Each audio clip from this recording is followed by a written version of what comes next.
name is Gina Acosta. I'm the editor-in-chief of Progressive Grocer, and I am super excited to be joined today by Jacob Blondin. He is the president and chief executive officer of RD Holdings, a holding company that includes the retail intelligence pioneer, Retail Data, along with the newest venture from that company, Intrics, which I think launched in August of 2020.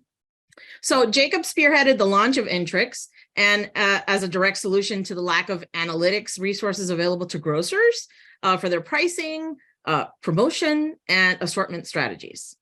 He's here to talk to me today and to all of you about all the trends that are shaking up the grocery industry right now so much, from technology to data analytics and everything in between. So Jacob, welcome to the virtual PG stage. Thank you very much. So first of all, Jake, just can you tell us a little bit more about your background, your experience, anything that I might have missed from the intro? Yeah, so I guess I've been in analytics pretty much my whole life. I grew up as an engineer in semiconductor industry, and then progressed through many different technology industries, and most recently in retail. But retail, this is an exciting time to be in retail. It's super. Probably seeing its largest shift in kind of behavioral patterning that I think it's ever seen. So very exciting time, but broadly, very excited to be here. Awesome. So I talked a little bit about Intrics and how it was born from Retail Data. So tell us about that. Tell us how Intrics came about. Yeah, so Retail Data has been around 35 years, right? We've been the partner of nearly every retailer in the country for many, many years.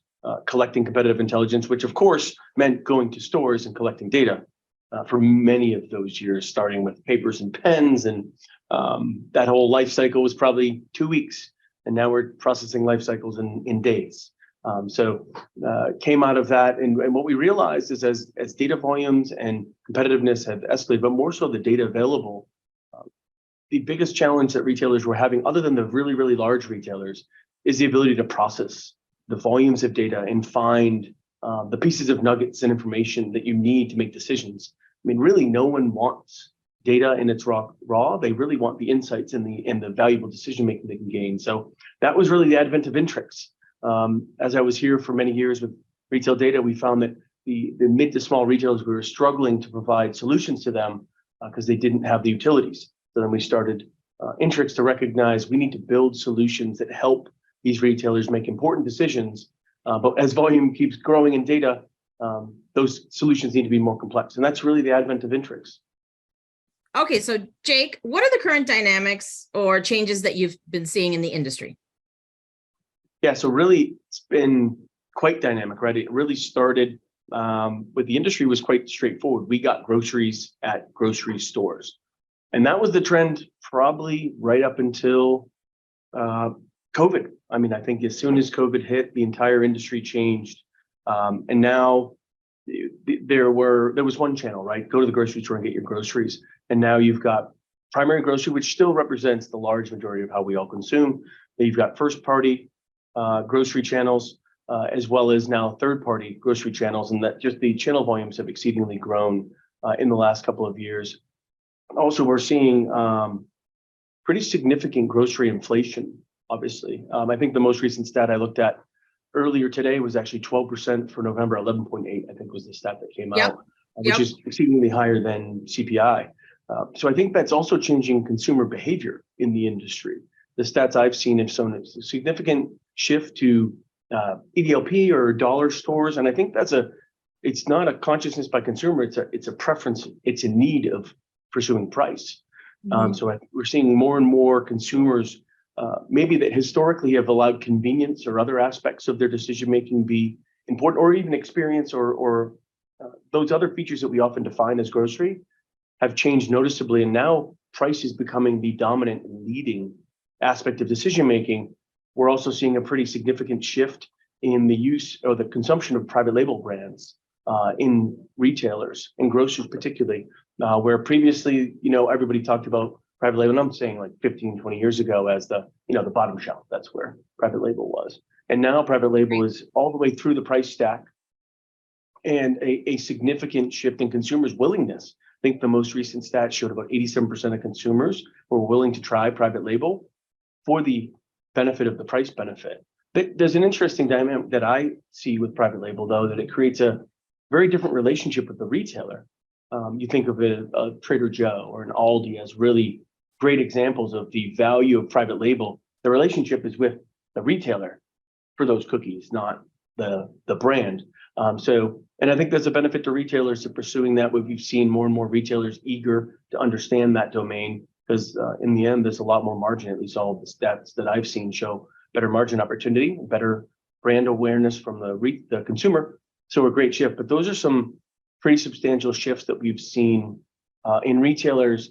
That also assortment diversification has become a pretty large strategic differentiator that retailers have started to spend time on. Create some challenges with visibility to the competitors because obviously when everybody had the same can of green beans, we could collect competitive data and that data would immediately be eligible to you because you're matching on UPC.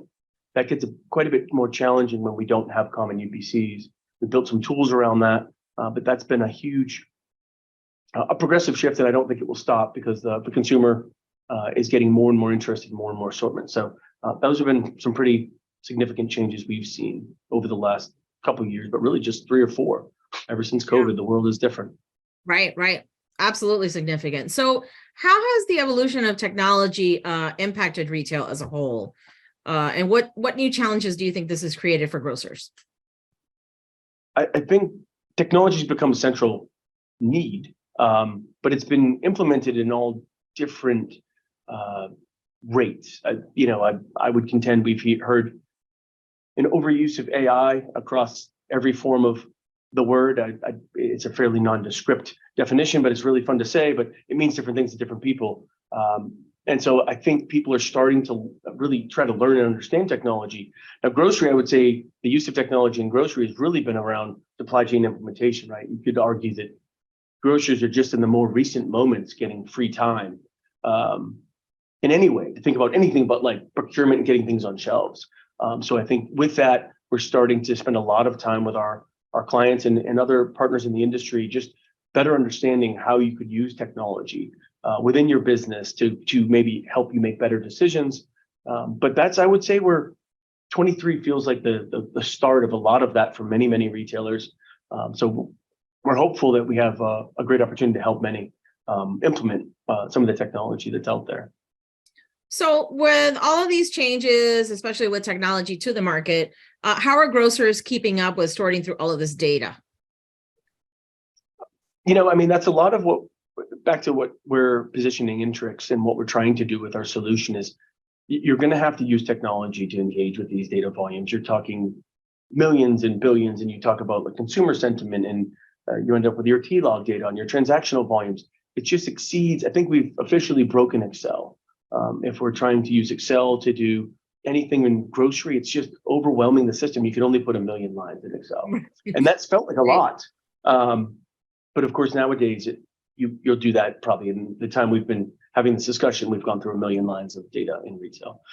So because of that, that's the basis of our platform. So whether or not you're doing price management, promo management, you're trying to better understand your competitive mapping, you're trying to monitor products, assortment distributions in various categories. That's all of what we're trying to do. I think it's going to be productization of data is the future. It's whether or not you really want to build it yourself or leverage solutions. We feel with our experience that we've had in industry and the many discussions we have with so many people, we've built some stuff that will make it helpful, be very helpful to retailers.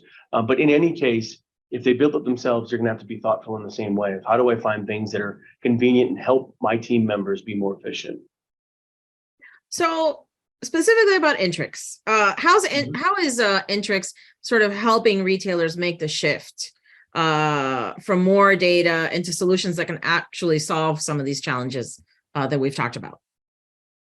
I think most importantly that we see is, I personally believe that from the kind of the tone I hear in the industry is that a lot of folks are a bit anxious about the concept of AI and the black box nature of much of it. It's you put in all your inputs, and I've even heard sentiment like, then take your hands off the wheel. And that's not really a very common behavior of grocers. And I think, between the executive teams we work with, the pricing teams, the promo teams, the category managers, they have a lot of insights and awareness that you can't program. You can't program that intrinsic knowledge that many people have gained with the many years in the industry. So our focus is to augment their decision making and maybe process all the data efficiently to allow them, and maybe highlight, hey, here's an instance of something that you've identified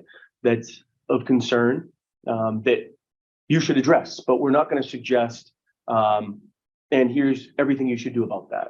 And I think that's a big focus for us, is how do we augment decision making as part of our solution versus suggest we have better answers than these teams, because they're all, honestly, in their particular domain, they're smarter than anyone in a software development firm is likely to be. Right. So, that's really a lot of what we've done. We have, again, those solutions across the domain. Some of it, we use a lot of AI, not to suggest we don't use technology in our solutions, but we don't make that the central theme, because in the end, that's not really what we're looking for. We're looking for a helpful tool that makes it easier for me, for instance, to map my private label items to a competitive private label items with as little effort as possible. But I want to make the final decision that I agree that is equal to my item. And when I assess my price point, I want to consider that item. Those type of things are the solutions we're trying to build. So I would contend the big focus for Intrics is augmentation versus replacement. I feel like the theme of AI, and I've probably met with too many to speak to, has been this concept of replacement. This is the best answer, and we're all about augmentation as a solve. I've got that all over my legal pad here, augmentation versus replacement. Yes. Thank you so much, Jake, for being here today and sharing these incredible insights with us. Thank you very much.